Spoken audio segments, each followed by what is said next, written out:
Hello friends, இன்றைக்கி நம்ம free online packing கிளாஸில் பார்க்க போகிறது சாக்லேட் மவுசி பேஸ்ட்ரி எப்படி பண்ணுறதுன்னு தான் பார்க்க போகிறோம். வாங்க கிளாஸ்க்குள்ளே போகலாம். ஸோ இப்போ நம்ம சாக்லேட் மவுசி பேஸ்ட்ரி பண்ணுறதுக்கு ஃபஸ்ட்டு ஸ்பஞ்சு ரெடி பண்ணணும். ஸோ நான் எக்கு ஸ்பஞ்சு தான் பண்ண போகிறேன். இன்கேஸ் உங்களுக்கு எக்லெஸ் வேணும்னா நீங்கள் கர்ட் ½ கப் போட்டுக்கோங்க எக்குக்கு பதில். ஸோ இப்போ நான் ஃபஸ்ட்டு 7 இன்ச் டின்னில் தான் நான் ஸ்பஞ்ச் பண்ண போகிறேன். ஸோ நான் டின்னை நல்லா க்ரீஸ் பண்ணி பேக்கிங் பேப்பர் போட்டேன். அதே மாதிரி நீங்கள் ஸ்டார்ட் பண்ணுறதுக்கு முன்னாடியே உங்களுடைய ஓவனை 170 டிகிரியில் ப்ரீ ஹீட் பண்ண ஸ்டார்ட் பண்ணிவிடுங்க. ஸோ நான் ஃபஸ்ட்டு 3 எக் எடுத்துக்கிறேன்.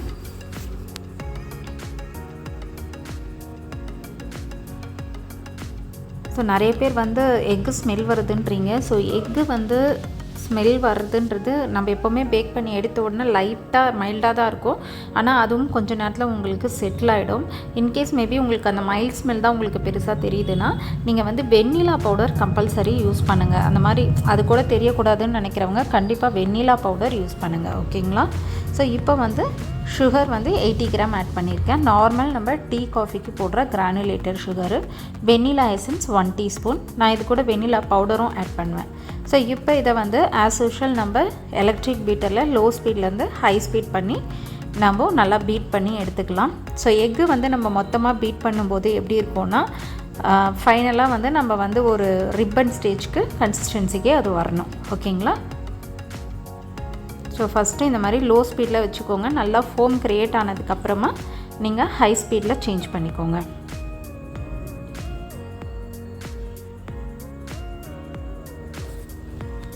ஸோ இப்போ நான் ஹை ஸ்பீடுக்கு சேஞ்ச் பண்ணுறேன். ஸோ இப்போ இதை பீட் பண்ணிவிட்டு நான் எப்படி வந்திருக்குன்னு காட்டுறேன். இப்போது எக்கு நல்லா பீட் பண்ணியாச்சு. இது கூட நம்ம ட்ரை இன்க்ரீடியன்ட்ஸ் எல்லாத்தையும் ஆட் பண்ணிக்கலாம். இந்த மாதிரி ரிப்பன் கன்சிஸ்டன்சியில் இருக்கணும். இப்படி நீங்கள் போட்டிங்கன்னா எந்த ஒரு இது போடுறீங்க ஷேப் போட்டாலும் அது அப்படியே ஒரு 10 செகண்ட்ஸ்க்கு ஹோல்ட் ஆகிருக்கணும். அதுதான் கரெக்டான கன்சிஸ்டன்சி. இந்த மாதிரி ஹோல் எக்கு போட்டு நம்ம பீட் பண்ணுறது. ஓகேங்களா? இது ஒரு 4 to 5 மினிட்ஸ் உங்களுக்கு எடுக்கும். ஸோ இப்போ நான் ட்ரை இன்க்ரீடியன்ட்ஸை ஆட் பண்ணிக்கிறேன். மைதா 73 gram, Coco powder 1 tablespoon, baking powder 3/4 teaspoon. நான் இது எல்லாத்தையும் சீவ் பண்ணி போட்டு பீட் பண்ணிகிட்ருக்கேன். ஆக்சுவலாக என்னோடய வீடியோ நடுவில் ஒரு 30 செகண்ட்ஸ் கட் ஆகிடுச்சு. ஸோ அதில் நான் 1 டீஸ்பூன் வெண்ணிலா பவுடரும் 40 கிராமும் நான் மில்க் இதில் ஆட் பண்ணியிருக்கேன். ஸோ நீங்கள் லாஸ்ட்டாக பார்த்தது அந்த பேக்கிங் பவுடர் போடுற வரைக்கும் பார்த்துருக்கீங்க. அதுக்கப்புறம் நான் 2 இன்க்ரீடியன்ட்ஸாக ஆட் பண்ணியிருக்கிறேன். நான் டிஸ்கிரிப்ஷன் பாக்ஸ்லேயும் உங்களுக்கு அந்த டீட்டெயில் தரேன். ஸோ இது எல்லாத்தையும் போட்டுட்டு நல்லா இந்த மாதிரி லோ ஸ்பீட்லேயே பீட் பண்ணுங்கள். எப்போவுமே ஒன்ஸ் எக்கு பீட் பண்ணதுக்கப்புறம் நம்ம லோ ஸ்பீடில் தான் பண்ணணும். ஸோ இப்போ இது கூட நான் 30 கிராம் வெஜிடபிள் ஆயில் யூஸ் பண்ணுறேன்.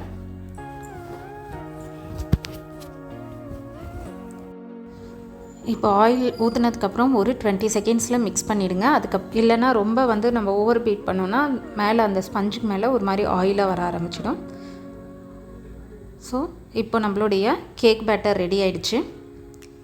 இதை நம்ம டின்னில் போர் பண்ணிக்கலாம். ஸோ இப்போ நம்ம கேக் டின்னில் ஊற்றிக்கலாம்.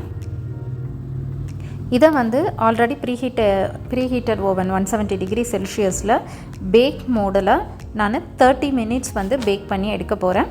என்னோடய ஓடிஜி ஓவனோடைய லிட்டர்ஸ் 36 லிட்டர்ஸ். ஓகேங்களா? இன்கேஸ் உங்களுக்கு பெரிய லிட்டர்ஸ் இதை விட பெருசாக வச்சுருந்தீங்க அப்படின்னா ஒரு 20 to 23 மினிட்ஸ் உங்களுக்கு ஆகும். ஓகே? இல்லை 36 விட கம்மியாக இருந்தீங்கன்னா ஒரு 5 to 7 மினிட்ஸ் எக்ஸ்ட்ரா எடுக்கும். ஓகேங்களா? ஸோ இந்த டைமில் இருந்து நீங்கள் 80% ஆன உடனே உங்களோட கேக்கை செக் பண்ணுங்கள். இப்போ நம்ம இதை பேக் பண்ணி எடுத்துகிட்டு எப்படி வந்திருக்குன்னு பார்க்கலாம். இப்போது கேக் பேக் ஆகிட்டுருக்கு. அதுக்குள்ளே நம்ம டார்க் சாக்லேட் கனாஷ் ரெடி பண்ணிக்கலாம். ஸோ இதுக்கு நான் 50 கிராம் அமுல் ஃப்ரெஷ் க்ரீம் எடுத்துருக்கிறேன். நீங்கள் அமுல் ஃப்ரெஷ் க்ரீம் இல்லைனா நார்மல் உங்களுடைய கேக் விப்பிங் க்ரீமே நீங்கள் 50 கிராம் எடுத்துக்கலாம். இது கூட நம்ம 100 gram dark compound chocolate add பண்ணி மெல்ட் பண்ணி எடுத்துக்கலாம். ஸோ இப்போது நான் 100 கிராம் டார்க் காம்பவுண்ட் இதில் ஆட் பண்ணுறேன். ஸோ நீங்கள் ஓவன் இருந்தால் ஓவனில் மெல்ட் பண்ணிக்கோங்க, இல்லைனா டபுள் பாயிலிங் மெத்தடில் மெல்ட் பண்ணிக்கோங்க. ஸோ இப்போ நம்மளுடைய டார்க் சாக்லேட் கனாஷ் ரெடி ஆகிடுச்சு. இதை நம்ம ஒரு 2 ஹவர்ஸ் அப்படியே வச்சிடலாம். ஸோ வச்சோன்னா இது கெட்டியாக இருக்கும். நான் இப்போ இதை நான் 2 ஹவர்ஸ் ஃப்ரிட்ஜில் வைக்க போகிறேன். நீங்கள் ரூம் டெம்பரேச்சருக்கு வேணும்னா ஒரு இன்கேஸ் நீங்கள் நாளைக்கு பண்ண போகிறீங்கன்னா முதல் நாள் நைட்டே நீங்கள் செஞ்சு ரூம் டெம்பரேச்சருக்கு வச்சுக்கோங்க. ஸோ நான் இப்போ 2 ஹவர்ஸ்லேயே பண்ணுறதுனால நான் இந்த கனாஷ் வந்து ஃப்ரிட்ஜில் வச்சு செட் பண்ணி எடுக்க போகிறேன். ஸோ இப்போது நான் கனாஷை வந்து வேறு ஒரு பவுலில் மாற்றிட்டேன். ஸோ இதை நான் ஃப்ரிட்ஜில் 2 ஹவர்ஸ் செட் பண்ணி எடுத்துக்கிறேன். அதுக்குள்ளே நம்ம கேக் பேக் ஆகி ரூம் டெம்பரேச்சருக்கு வந்துடும். ஸோ இப்போ வந்து நம்மளுடைய கேக் பேக் ஆகிடுச்சு. 2 மினிட்ஸ் கழித்து இதை டிமோல்ட் பண்ணிக்கலாம். இப்போது நம்ம கேக்கை வந்து டிமோல்ட் பண்ணிக்கலாம். நீங்கள் சைடில் பார்ச்மெண்ட் பேப்பர் போட்டிங்கன்னா அப்படியே வந்து நீங்கள் டர்ன் பண்ணிங்கன்னா உங்கள் கேக் டிமோல்ட் ஆயிரும். இன்கேஸ் நீங்கள் பேக்கிங் ஷீட் போடலன்னா இந்த மாதிரி நைஃப் வச்சு சைடில் ஸ்க்ராப் பண்ணிவிட்டு நீங்கள் டிமோல்ட் பண்ணுங்கள். ஸோ ஸ்க்ராப் பண்ணும்போது நல்லா அந்த டின்னை ஒட்டி நல்லா வந்து கட் பண்ணிவிட்டு டிமோல்ட் பண்ணுங்கள். ஸோ அவ்வளோதான், வந்துடுச்சு. இது வந்து நல்லா ரூம் டெம்பரேச்சருக்கு வரட்டும். அதுக்கப்புறம் நம்ம வந்து அசம்பிள் பண்ண ஆரம்பிக்கலாம். ஓகேவா? ஓகே, இப்போ நம்ம வந்து இதை நல்லா அப்படியே ரூம் டெம்பரேச்சருக்கே இருக்கட்டும். ஸோ இப்போ கேக் வந்து நல்லா ஆறி ரூம் டெம்பரேச்சருக்கு வந்துடுச்சு. ஸோ நான் இப்போ இதை வந்து 2ஆக கட் பண்ண போகிறோம். 2 ஸ்லைஸாக தான் கட் பண்ண போகிறோம், 1 சென்டிமீட்டர் அளவுக்கு. கேக் லெவலர் யூஸ் பண்ணி பண்ணிங்கன்னா உங்களுக்கு வந்து கரெக்டாக கிடைக்கும்.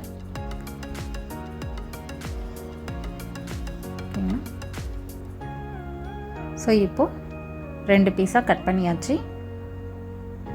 இது அப்படியே வந்து ஓரம் இருக்கட்டும். நம்ம விப்பிங் க்ரீம் அடுத்தது விப்பிங் க்ரீம் வந்து நம்ம அடிக்கிறதுக்கு ஸ்டார்ட் பண்ணலாம். இப்போது நம்ம 1 கப் வந்து விப்பிங் க்ரீம் எடுத்துக்கலாம். நான் எடுத்துருக்கிறது வந்து இன்றைக்கி ரிச் கோல்டு. மோஸ்ட்லி இந்த மவுசி டெசர்ட் இதெல்லாம் பண்ணுறதுக்கு ரிச் கோல்டு வந்து ரொம்ப நல்லாயிருக்கும். ஸோ அதனால் நான் ரிச் கோல்டு எடுத்திருக்கேன். 1 கப் 250 ml எடுத்திருக்கேன். ஸோ இப்போது இதை எப்பவும் போல் நம்ம வந்து லோ ஸ்பீடில் ஆரம்பித்து ஹை ஸ்பீடில் நல்லா பீட் பண்ணி எடுத்துக்கலாம். இதுக்கு வந்து ஓரளவுக்கு சாஃப்டான பீக் தான் நமக்கு வேணும் மவுசின்றதுனால. அதே மாதிரி உங்களுக்கு விப்பிங் க்ரீம் எப்படி அடிக்கணும், எப்படி எல்லாம் அதனோட ஃபுல் டீட்டெயில்ஸ் தெரிஞ்சுக்கணும் அப்படின்னா how to with the whipping cream நான் ஆல்ரெடி ஒரு வீடியோ போட்டிருக்கேன். அது மட்டும் இல்லை, சம்மரில் வந்து எப்படி ஸ்டெபிளைஸ்டாக வச்சுக்கணும் அப்படின்ற விப்பிங் க்ரீம் டீட்டெயில்ஸும் போட்டிருக்கேன். ஸோ அதை வந்து நான் டிஸ்கிரிப்ஷன் பாக்ஸில் ஆட் பண்ணுறேன் அந்த லிங்க்கு. ஸோ பார்க்காதவங்க அதை போய் பாருங்கள். இப்போது விப்பிங் க்ரீம் பீட் பண்ணியாச்சு. இங்கே பாருங்கள், நான் வந்து ஒரு 85% அளவுக்கு தான் நான் வந்து விப் பண்ணியிருக்கேன். இப்போ நம்மளுடைய சாக்லேட் கனாஷ் இதை வந்து நம்ம இதில் ஆட் பண்ணிக்கலாம். நம்ம ஆல்ரெடி பண்ணி ஃப்ரிட்ஜில் ஸ்டோர் பண்ணியிருந்தேன் இல்லையா? ஸோ அந்த சாக்லேட் கனாஷ். இப்போது டார்க் சாக்லேட் கனாஷ் நான் வந்து இதில் ஆட் பண்ணிட்டேன். இதை நம்ம நல்லா பீட் பண்ணி எடுத்துக்கலாம்.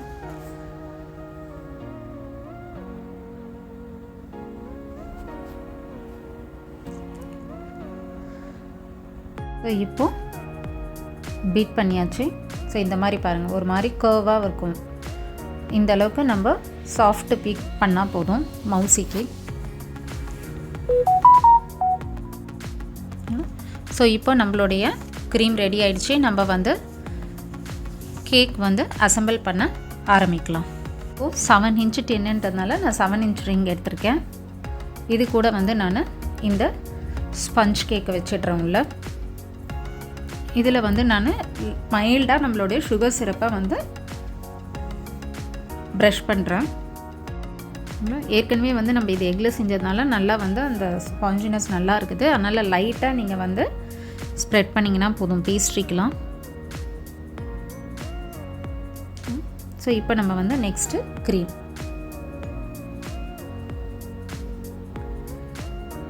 நான் வந்து பேஸ்ட்ரியோட ஹைட் வந்து இந்த ரிங் சைஸ் எப்படின்னா ஹைட் இருக்கோ அதே சைஸ் தான் பண்ண போகிறேன்.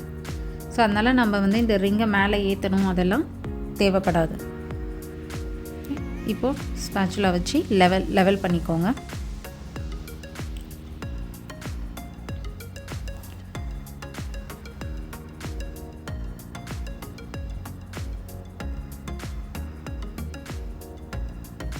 இப்போது லெவல் பண்ணியாச்சு. அடுத்தது செகண்ட் லேயர் வச்சுக்கலாம். இதில் மொத்தம் 2 லேயர் தான். ஓகே, இப்போது மிச்சம் இருக்க க்ரீமை ஃபுல்லாக இதில் போட்டு நல்லா அப்ளை பண்ணிக்கலாம். ஸோ அதுக்கு முன்னாடி நான் இந்த சுகர் சிரப் வந்து எடுத்து நல்லா ப்ரஷ் பண்ணிக்கிறேன்.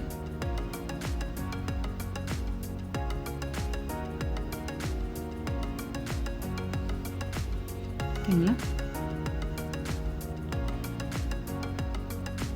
நார்மலாக வந்து மவுசினா வந்து எக் யோக்கில் பண்ணுவாங்க, இல்லைனா வந்து ஜெலட்டின் ஆட் பண்ணுவாங்க. பட் இன்றைக்கி நான் பண்ணுறது வந்து வித்தவுட் ஜெலட்டினில் தான் நான் பண்ணிகிட்ருக்கேன். எக் யோக்கும் ஆட் பண்ணலை இந்த மவுசிக்கு.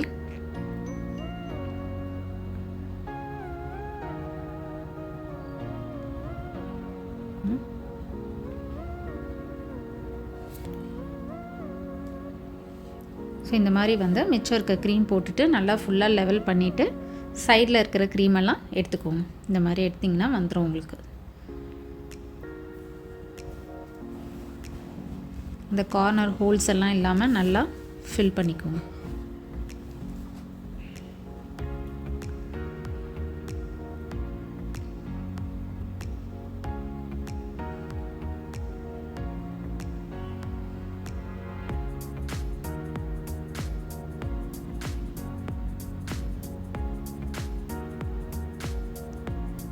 ஓகே, ஸோ இவ்வளவு தான்.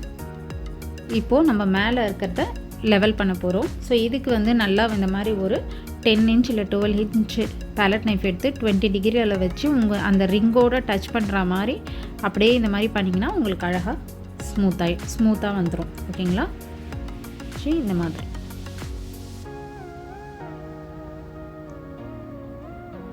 அவ்வளோ. ஓகே, ஸோ இப்போது கார்னர் எல்லாம் நல்லா ரிமூவ் பண்ணிக்கோங்க. உங்களுக்கு வந்து ஹோல்ஸ் எல்லாம் வேண்டாம் அப்படின்னு நினச்சிங்கனாலும் இந்த மாதிரி வச்சுட்டு பண்ணிக்கலாம். ஓகே, 2 சைடும் வந்து என்னோடய பேலட் நைஃப் டச் ஆகுது ரிங்கில். ஸோ அப்படியே வச்சு ஒரே இது அவ்வளோதான். ஓகே, ஸோ இதை வந்து ஃப்ரிட்ஜில் நான் வந்து 2 hours வந்து செட் பண்ணி எடுக்க போகிறேன். அதுக்கப்புறம் தான் நம்ம இதை கட் பண்ண போகிறோம். இந்த ரிங்கோடையே நான் வந்து ஃப்ரிட்ஜில் செட் பண்ணி எடுத்துக்கிறேன். ஓகேங்களா? ஸோ இது ஃப்ரிட்ஜில் செட் பண்ணிவிட்டு எப்படி வந்திருக்குன்றது பார்க்கலாம். ஸோ இப்போது நம்மளுடைய சாக்லேட் மவுசி பேஸ்ட்ரி நல்லா செட் ஆகிடுச்சு. இப்போ இந்த ரிங்கை ரிமூவ் பண்ணிக்கலாம். கீழே லைட்டாக அப்படியே கீழே வந்து புஷ் பண்ணி இப்படி எடுத்திங்கன்னா வந்துடும். ஓகேங்களா? ஸோ உங்களுக்கு இப்படி சைடு வந்து லைட்டாக இதுவாகி வந்தாலும் கவலைப்பட வேணாம். எப்படி இருந்தாலும் நம்ம வந்து அந்த சைடு கட் பண்ணி தான் எடுத்துருவோம். ஸோ இன்கேஸ் ரொம்ப வரவே இல்லைன்னா ஒரு ஹாட் வாட்டரில் ஒரு டவல் ஏதாவது வந்து ஹேண்ட் டவல் ஹாட் வாட்டரில் வச்சு நல்லா வந்து ஸ்குவீஸ் பண்ணி நல்லா 4 பக்கமும் நீங்கள் வந்து தடவி எடுத்திங்கன்னா ரிங்கி ஈஸியாக உங்களுக்கு வெளியே டிமோல்ட் ஆகிடும். ஓகேங்களா? இப்போது எப்பவும் போல் நம்ம 4 கார்னரையும் வந்து கட் பண்ணி எடுக்க போகிறோம். அப்போ தான் பார்க்கறதுக்கு கொஞ்சம் நீட்டாக இருக்கும். ஓகே, ஜஸ்ட் அந்த க்ரீம் இருக்கிற இடத்துல ப்ரெஸ் பண்ணுங்கள். உங்களோட அந்த கேக் வர சமயம் இந்த மாதிரி முன்ன பின்ன புஷ் பண்ணிங்கன்னா அழகாக கட் ஆகிடும். ஓகேங்களா? ஸோ இந்த மாதிரி 4 பக்கமும் நம்ம கட் பண்ணி எடுத்துக்கலாம். ஒரு தடவை கட் பண்ணி எடுத்தோன்னே உங்களுடைய நைஃபை வந்து ஒரு டவல்லையோ இல்லை டிஷ்யூ பேப்பர்லேயோ க்ளீன் பண்ணிவிட்டு பண்ணிக்கோங்க. ஓகேங்களா? ஜஸ்ட் இந்த மாதிரி.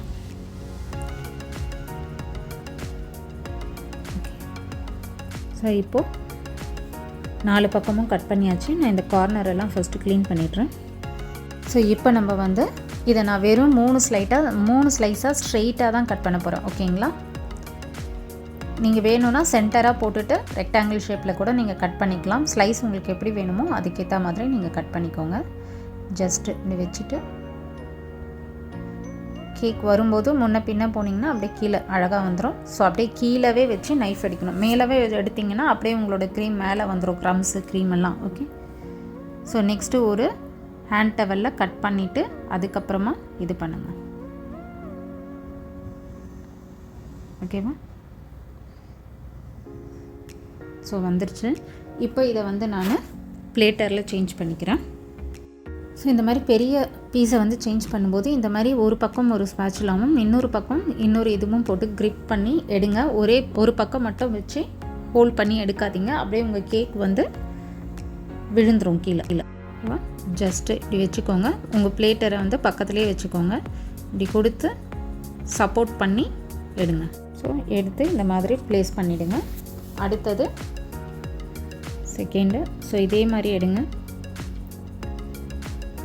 ஒரு பக்கம் ஹோல்ட் பண்ணுங்கள், 2 பக்கம் ஹோல்ட் பண்ணி அப்படியே எடுத்து வச்சுடுங்க. ஸோ இப்போ நான் இதையும் வந்து எடுத்து பிளேட்டரில் சேஞ்ச் பண்ணிக்கிறேன். ஸோ இதுக்கு மேலே நீங்கள் வந்து எது வேணாலும் கார்னிஷிங் பண்ணிக்கலாம். நான் வந்து சாக்லேட் கார்னிஷிங் பண்ணுறேன்.